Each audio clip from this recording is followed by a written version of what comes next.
Fala, meus queridos, tudo bem com vocês? Rony Souza aqui em mais um vídeo. No vídeo de hoje eu vou estar falando para vocês um pouquinho sobre características ideais para um bom reprodutor do plantel de galinhas. E isso, claro, no âmbito das galinhas caipiras, que é o nosso produto de trabalho aqui. Então, eu vou estar falando um pouquinho sobre os critérios que eu utilizo aqui. Espero que vocês gostem, espero que seja útil. Assiste o vídeo até o final aí, deixa seu like, seu comentário. Aproveita e já deixa pra gente aí o que vocês abordam como critério para escolher um bom reprodutor na criação de vocês. Então, chega de enrolação, bora pro vídeo.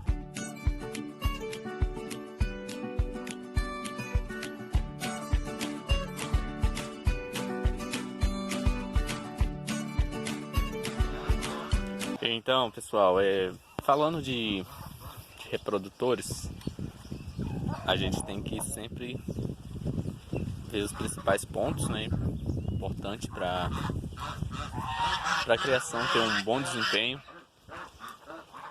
Aqui, por exemplo, a gente cria em sistema livre, são caipiras soltas. Eu tenho uma média de umas 40 matrizes. Eu uso aqui 3 reprodutores em média para esse tanto de galinhas.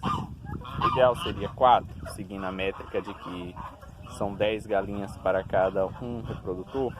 Sim, mas como nem todos os ovos são destinados à incubação, a gente comercializa mais para consumo, então a gente opta por 3 mesmo, até para não ficar um volume muito grande de galos. Um dos nossos galos é esse galo carijó amarelo. Ele é filho aqui da nossa criação mesmo. Um galo novo, tá aproximadamente 10, 11 meses. E já falando nessa questão de idade, a gente tem que levar em consideração o tempo de permanência desse galo no plantel. O galo ele não deve ficar mais que 2 anos, para evitar que tenha cruzamento dele com as filhas, com as netas e assim sucessivamente. Porque aí você evita questões de consanguinidade e problemas futuros decorrentes desses cruzamentos e fechamento de sangue. Então é interessante que se faça esse rodízio de galos.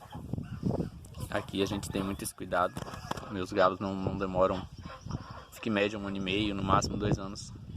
Por mais que eu goste, por mais que a gente goste do animal, a gente precisa ter essa ideia, essa noção, né, esse manejo correto, para não ter problemas, para não ter dores de cabeça futuramente. Além desse carijó, a gente tem os outros galos, o pescoço pelado barbudo e o nosso galo Orpington amarelo. O sinal tá chegando aqui, ó. Esse é o nosso Orpington. Como vocês podem observar, eles estão todos soltos aqui e um não interfere na cópula do outro. Muito raramente isso acontece. Essa é uma dúvida muito comum também, que os seguidores perguntam muito pra gente. Se essa questão dos galos não interfere na fertilidade, se não dá problema de disputa por território.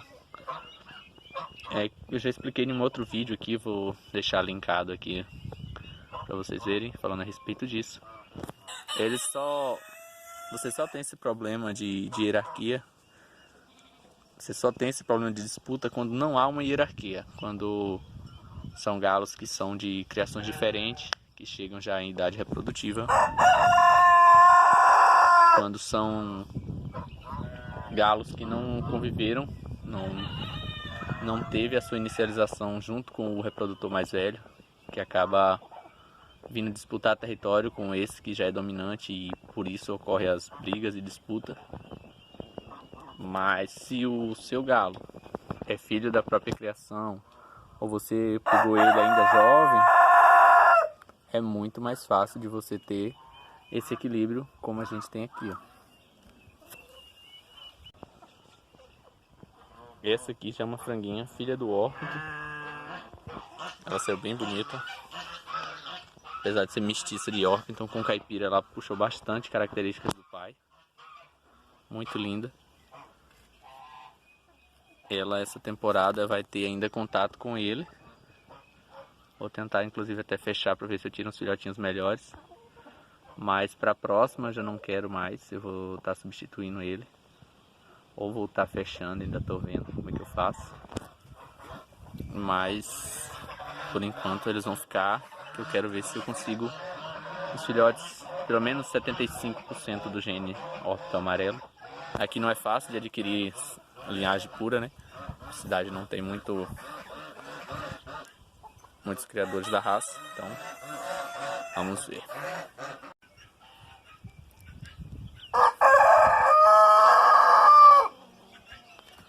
E aqui do outro lado, já fez a saudação dele aí, né? Junto com uma de nossas caipiras melhorada. O galo pescoço pelado, de barba. Ali mais ao fundo vocês veem o carijó amarelo. Vou levantar aqui porque senão sim vai derrubar a câmera. E aí vocês têm essa percepção, ó. Todos os três soltos, todos os três convivem pacificamente. Não tem disputa. E seguindo com umas dicas de um bom reprodutor, aqui a gente sempre seleciona da própria criação da gente. Então é mais fácil de você ter uma noção dessa questão do desenvolvimento. Você tem o histórico dele desde pequeno. Aqui eu observo os melhores franguinhos, os que se desenvolveu melhor desde a fase pintinho até a fase adulto. Não teve nenhum problema de saúde, foi resistente a, por exemplo, algum aparecimento de doença como a boba ou coisas assim. A gente sempre seleciona aquele que não teve, aquele que não foi afetado, os que cresceu mais, os que cresceu mais rápido, teve um melhor ganho de peso. Tudo isso são fatores para você ter e levar em consideração para que o seu galo no futuro seja um bom reprodutor. Aí entre os melhores dos melhores, você deve fazer essa seleção, sempre pegar o melhor dos melhores. Aqui não foi diferente dessa ninhada do carijó, tinha outros frangos muito bons, muito bonitos, mas eu tive que ser sangue frio para escolher um, a vontade de deixar todos, né? Mas não deu certo. Esse é um amor impossível. Ele é totalmente incompatível para polonesazinha. Ela, só lembrando, ela não produz. Infelizmente eu não tive sorte no casal de polonês. Ela é meio que estéril. Quando eu tinha o casal eu separei, eu fechei na ração para ver se melhorava, mas sempre fertilidade zero dos ovos dela. Então eu deixei ela mesmo só para ornamentar o terreiro, mas não tem mais reprodução das polonesas. Os filhos que eu tive foram todos mestiços do polonês, com as caipiras mesmo. Mas seguindo, então eu tive que selecionar apenas um, né? Porque não dá para deixar todos os galos que a gente gostaria. Aí eu selecionei o carijó. Ele é um galo muito alto, tem uma carcaça excelente. É bem ativo com as galinhas, isso é um fator também interessante, você tem que ter essa noção. O frango precisa ser ativo, já de jovem, já demonstrar interesse na cópula das galinhas. Ele, além da saúde, além da atividade, você tem que ver também se ele tem um tamanho adequado para suas aves. Porque se de repente suas galinhas são muito pequenas, você acha um galo bem grande por exemplo, na feira livre da sua cidade, você deixa, vou levar esse galo aqui que ele é grande. Mas só que de repente ele é grande, mas é grande demais para suas galinhas. E aí o resultado vai ser o quê? O galo vai tentar fazer uma cobertura e vai acontecer o que aconteceu com aquela polonesa ali. Não vai haver a cópula, porque o porte é incompatível. Um galo muito grande, ele acaba não conseguindo cobrir as fêmeas que sejam muito menor que ele. E aí você vai ter ovos inférteis por conta disso. Então, O ideal é que você vá aumentando os tamanhos gradativamente. As galinhas devem ir seguindo o crescimento do galo. Conforme você escolher um galo maior, você deve selecionar matrizes maiores também para cruzar com aquele galo, que você vai ter uma eficiência melhor no resultado. Ah, gente, aquele ali, ó, aquele branquinho ali, aquela crista do tamanho do mundo, é um daqueles pintinhos coloridos que vocês acompanharam aqui no canal junto com os piruzinhos. Eram dois, né? Uma a gente já fez a retirada. Vamos estar retirando esse agora, que ele já começou a baixar a galinha. E eu não quero de jeito nenhum que ele comece a tirar filhotes. Então já vou estar retirando ele também, para ficar apenas os reprodutores de eficiência. Então, só recapitulando, tamanhos, né? O porte dos galos, olha os dois juntinhos, ó, o Orpton e o Carijó. O Carijó sai automaticamente de perto do Orpton, porque ele é o Orpton é o segundo na hierarquia do terreiro. O primeiro é o pescoço pelado. Ele não se atreve a encarar, a ficar na frente, não briga, não confronta. Recapitulando, ideal, você tem que levar em consideração o bom desenvolvimento desse franguinho, desse galo, até a fase adulta. Se você teve a oportunidade de criar ele, você vai ver o desempenho que ele teve com relação aos irmãos. Vai sempre selecionar o melhor da ninhada. Se você comprou e adquiriu de um outro criador, é interessante que você procure ter essas informações sobre como foi o desenvolvimento desse franguinho. A aptidão do animal deve ser levada em consideração. Galos que tem uma boa carcaça, que tem uma boa estrutura física, que seja robusto.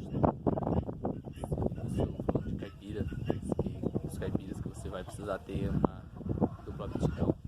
Você não vai ter caipira só para ornamentação, então de preferência que seja para corte, que seja bom para postura. Aí essa questão você já tem que ver a origem, se ele teve, essa caipira tem algum traço de alguma outra raça que era uma raça de postura, também interessante. Tem que ter o tamanho dele em relação às suas matrizes. Você tem que observar, porque como eu falei durante o vídeo, se o galo for muito grande, a gente fica apaixonado, né? Fica querendo um reprodutor de tamanho excelente e tal. Mas se de repente a gente está no início dessa seleção e as nossas matrizes são muito pequenas, não vai haver uma cópula corretamente, não vai ter os biotipos desses machos, dessa fêmea não vai se ter um encaixe ideal, então não vai haver uma cobertura bem sucedida. Podendo haver algumas, mas não vai ser todas, e aí você vai ter perda de fertilidade. Então o ideal é que o tamanho do macho vá sempre acompanhando as fêmeas gradativamente, para você não, de repente, trazer um índio gigante, por exemplo, e botar no meio dessas caipiras, não haver cópula, cobertura nenhuma, por causa dessa questão dos biotipos serem compatíveis, não haver uma cópula. Deve também levar em consideração a beleza do animal, é fundamental. Eu acho que a gente não pode se apegar muito somente a características de ideais de corte, de postura. Eu mesmo prezo muito pela beleza, eu sou apaixonado por colorações, inclusive eu luto pra na hora que eu tenho que escolher, porque são tantos, são um mais bonito que o outro, acaba que a gente tem que optar por um, às vezes dois no máximo, mas a vontade de deixar todos mais bonito, a gente fica com vontade de deixar todos, mas não pode, né? Então, além de aptidão, corte, postura, essa questão da beleza da plumagem, características físicas, tudo isso você tem que ter esse ideal para um galo.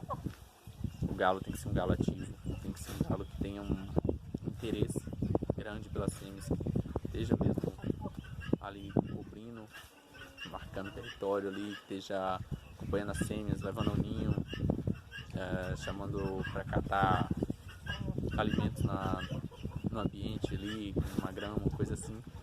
Então são fatores ideais que você já pode observar em um frango para ser um bom galo. A gente tem que ter muito critérios, né, para escolher, porque é o que vai passar a genética para as futuras gerações. Tem que ser o melhor possível. Então, espero que vocês tenham gostado do vídeo. Se você tem mais alguma coisa que você use na criação de vocês como critério, deixa aqui nos comentários. Eu vou estar respondendo vocês depois e vou estar incrementando em um outro vídeo a respeito. Eu falei um pouquinho aqui dos meus critérios na seleção de um bom galo e eu acho que vai ser bom para vocês também. Se alguma dessas dicas possa ajudar, eu creio que vai ser muito útil. Então, obrigado por assistir até o final. Um forte abraço, até o próximo vídeo. Valeu, tchau.